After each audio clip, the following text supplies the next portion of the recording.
Hey everybody, welcome to a bit of a chat about Forza 5. My name's Cam Shea, and with me is Luke Riley. the delightful Luke Riley, who's just got off the back of reviewing this game for IGN. I have been playing it quite extensively. And the reason we're having a conversation is because this game is very much in your wheelhouse. You are essentially the simulation racing expert on IGN. So this is kind of like this is one of your real kind of passion This is my areas. bread and butter. It's your bread and butter. Whereas for me, I'm much more of an arcade racer kind of guy, and have always been. My philosophy has been, unless you're braking to enter into a crazy power slide, I don't want a bar of it. But I've always kind of respected the Forza series, but I've never really gotten that deep into it. But I spent a whole heap of time with it on the weekend, and was just really pleasantly surprised by how much it hooked me in. So the reason we thought we'd have a chat is just because we're coming to this game from really, really different places, but we've both found things that we really, really love about it, and that's cool. Yeah. You know, I'm like, the thing is, looking at these cars, like I don't know what any of these cars are. Like I have no real interest in motorsports. One car's much the same as another to me. Really, like from a kind of context perspective. It's all about how it feels. Whereas you obviously know this stuff really well. Yeah, I mean, I watch all these doors closing, and it gives me the little mild throbbings in the loins and all that sort of stuff. But I found it really interesting when we were chatting after the weekend, and I mean, because I was tracking you playing it all over the weekend. I could see you moving up driver level. Your Drivatar kept popping up in my games. I'm like, Cam really is getting stuck into this game. And I wouldn't have really picked it, but I wouldn't have picked it either. I hopped in to play for a few hours to see what it was like, and then the next thing I know, I'd spent most of my weekend playing it. It's just one of those things where it's the same reason a game like FIFA hooks me, because it's such a well-made game. I don't care about soccer. In fact, I actively dislike soccer, but FIFA's such a well-made game. I can absolutely respect it, and I'll play it with friends. This, I think, it's so layered, and you can turn on the assists to customize the experience to just perfect, just how you want it. And it doesn't hurt that. I mean, look at this. It just looks amazing. Man, that straight is just unbelievable. Just that corner, I literally cannot get enough of that corner. Coming into the chase, just going out left, and then just hooking it in. Not lifting, absolutely flat chat, straight into that, and then just hard on the brakes. And it's tricky, like, because I like to. I mean, honestly, my one concession is ABS. I really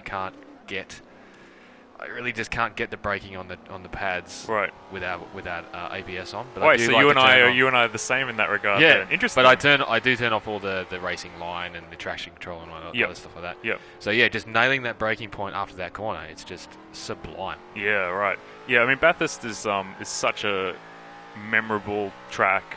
And again, this is like one of the first times I've ever like seriously raced Bathurst in a racing game. I know it's been in a bunch of them in the past, but there haven't been games that appealed to me. But now I have such a attachment to this mountain now, which is bizarre. So for me, like, I have a lot of the assists on, but I've kind of tuned it. I've bumped the difficulty of the AI up a little bit.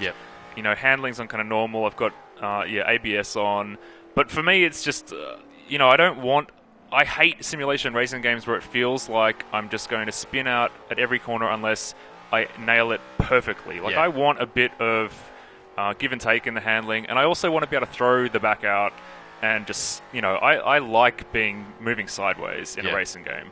And Forza's handling is just so robust, man. Like, it just feels so good to control, and too many games in the past, simulation games, it's one or the other. It's either you've got to be a real expert or the assists just destroy the experience.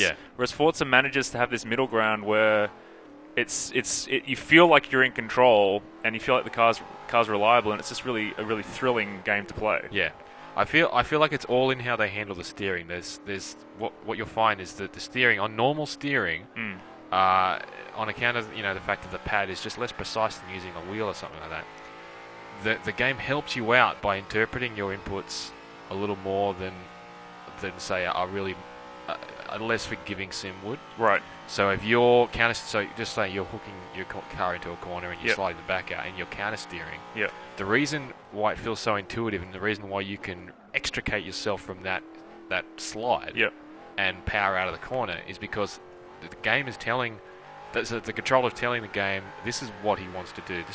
This is the kind of steering he needs. This is what he's interpreting your frantic stick waggling as like Yeah. counter steer. It's like, yeah. and the game just gives you just enough counter steer, which you can turn off if you put it on simulation steering, of course. But yeah, I mean, one of the things that I think is most impressive about the handling now, and it's all stuff that you just get told. Just they tell you. We reworked the suspension and we reworked the tyre physics. Yep.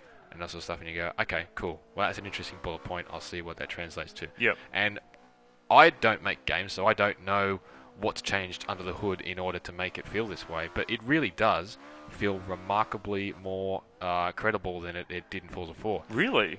Yeah, and that's not to say Forza 4. Like Forza 4 had absolutely satisfying handling. I was really happy with that game. I played it a lot.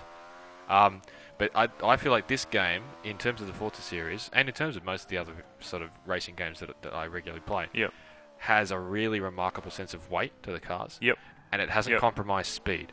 Yep. And when I say weight, I mean like some heavy cars, light cars, like this car, like the Holden, for instance, before. That's 1.5 ton, metric tons of car, 600 horsepower, and you're weaving it through those concrete walls of a Skyline. And you feel every bit of that weight, but you also feel every bit of the power. Yep. This car, this Ariel Atom V8, huge amount of power, very little weight whatsoever, and it's so like this is with traction control off, right? So it's an absolute like hummingbird of a car to try and get around this track. It's just insane, and it's just so when you get it right, it's so satisfying. Yeah. Oh man, I really enjoyed working my way through different classes of cars. Like, I know that one of the kind of changes with this game is you don't kind of unlock cars with each driver level. Yeah. And to me, that worked really well. I mean, partly because I was prepared to put the time in to earn the credits to buy another car and enter another kind of series. But I like being forced to spend a block of time with each vehicle. I mean, it would suck if, you picked a car that was just horrible and you didn't enjoy it. But, each kind of class of car that I've played with so far has been really, really satisfying. And yeah, I really, for a while there, I was loving, the rally car I was using. Yep. Because it had that weight, but like you said, it had the weight and the power, but it was kind of reliable and, a good kind of amount of sideways movement. Yep. But then, you kind of I stepped up to, a Dodge Viper or something, and just the increase in speed and the way it forced me to kind of change how I was driving. It's great. I love it how the game subtly reinvents itself. Here you are. Jazzabration. Oh, that's me. This is you. We should quickly touch on the Drivatar stuff because I think this is some of the most important stuff to talk about with this game. Yep. I've heard some people being a little critical of it because of its unpredictability, and because they don't take conventional lines, and because it's a little bit like putting a multiplayer experience in a single player game where you feel like the car should be a little bit more sensible and drive a little bit more conventionally, and get into little convoys and drive. Everything's very polite, which I can. There we go. Yeah, there we go. Which I can appreciate to a certain extent, but I do feel like you'll end up racing against Drivatars that match your own skill. So if you're all over the place, then maybe you will get matched against other Drivatars that are a bit all over the place. Also, I've been playing it for a week now, and my Drivatar is... You only have to do 3 races to get your Drivatar started. Yep. But then it's got a sync a week in, the Drivatar is only 35 or 40% synced. Yeah. You know what I mean? And it's like, what does that mean? Well, I'm not quite sure, sure. Yeah, but I think it's constantly learning and learning and learning. So I feel like I don't know whether the Drivatar as it exists now is as good as it will be. Yeah, presumably not. Yeah. And I think that's really interesting. But I didn't have any issues with the Drivatars whatsoever. There was no kind of... They weren't doing anything particularly weird. They were just less likely to take a hard... The official kind of racing line. They were more likely to kind of lose it and wind up off the track. Yep. there's only like once or twice where I saw somebody doing something really erratic on a straight, and it was kind of a problem to try and predict how to get around them. Yeah. But for the vast majority of the time, I feel that it just adds a good level of unpredictability to the game. Oh, totally. I really appreciated having to be more reactive to it and to what was going on around me, rather than just being able to sit back and go, well, I know what's going to happen here. These guys are going to do this. He's not going to. This guy's not going to try and pass him. Like, look at this guy in the roof here. He's taken the first guy on the right. He's moved over here, taking these 3 cars on the left. Yep. You really can never tell what's going to happen. Yep. Which is cool. And here's Tristan and I in the cars from Rush. Split screen. Loved that it still has split screen, by the way. Yeah, that is because one of the cool. things I loved about, I've always loved about the Forza games is like getting split screen and taking 2 very different cars. Like, these cars are basically identical, but taking 2 very different cars that are kind of evenly matched on performance, but in different ways, and then racing them against each other. I can just do that for hours and hours and hours. Oh man, we're almost out of time, unfortunately. Yeah. Was there what else? I actually wanted to talk about. Else. Yeah, I wanted to talk about kind of the overall game structure. I wanted to talk a little bit about. What else did I want to talk about? Well, I think the structure thing's an interesting thing. Oh, the courses, the number of courses. The number of courses, which is a fraction light, but they do look. You know what we should say? If you got to the end, check out the IGNAU Pubcast. That's our podcast we do every 2 weeks. Yes. Because we will be talking Forza in that. Yes, we will. So look out for that, and see you later.